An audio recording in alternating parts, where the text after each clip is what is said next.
പെണ്ണെന്നും പൊന്നാണ് അവൾ മിന്നലഴക്, അവൾ മിന്നുമഴക്.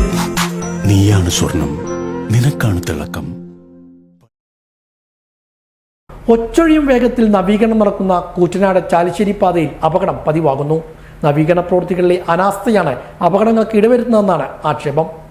നവീകരണം ഒച്ചഴിയും വേഗത്തിൽ നടക്കുന്ന കൂറ്റനാട് ചാലിശ്ശേരി പാതയിലാണ് അപകടം പതിവാകുന്നത്. നിർമ്മാണ പ്രവൃത്തികൾ നടക്കുന്ന കലിങ്ങിനരികിലെ കുഴിയിൽ ബൈക്ക് വീണ് കഴിഞ്ഞ ദിവസം കൂറ്റനാട് സ്വദേശിക്ക് പരിക്ക് പറ്റിയിരുന്നു. നവീകരണ പ്രവൃത്തിയിലെ അനാസ്ഥയാണ് ഇത്തരത്തിലുള്ള അപകടങ്ങൾക്ക് ഇടവരുത്തുന്നതെന്നാണ് ആക്ഷേപം. റോഡ് നിർമ്മാണത്തിന്റെ ഭാഗമായി നിർമ്മിച്ച കലിങ്ങിനരികിലെ ആഴത്തിലുള്ള കുഴിയിലേക്ക് ബൈക്ക് മറിഞ്ഞായിരുന്നു കഴിഞ്ഞ ദിവസം കുട്ടനാട് മലക്കക്കാട്ടി സ്വദേശി സുധിക്ക് പരിക്കേറ്റത്. കഴിഞ്ഞ ദിവസം രാത്രിയായിരുന്നു സംഭവം. ചാലിശ്ശേരി ഭാഗത്തു നിന്നും കുട്ടനാട് ഭാഗത്തേക്ക് വരികയായിരുന്നു ഇയാൾ. കലുങ്ക് നിർമ്മാണം പൂർത്തിയായിട്ടും ഇതിനരികിലെ വലിയ കുഴികൾ മണ്ണിട്ട് നികത്തുവാൻ കരാറുകാരോ അധികൃതരോ തയ്യാറാകുന്നില്ലെന്നാണ് പരാതി. ഇത് തന്നെയാണ് അപകടങ്ങൾക്കും ഇടവരുത്തുന്നത്.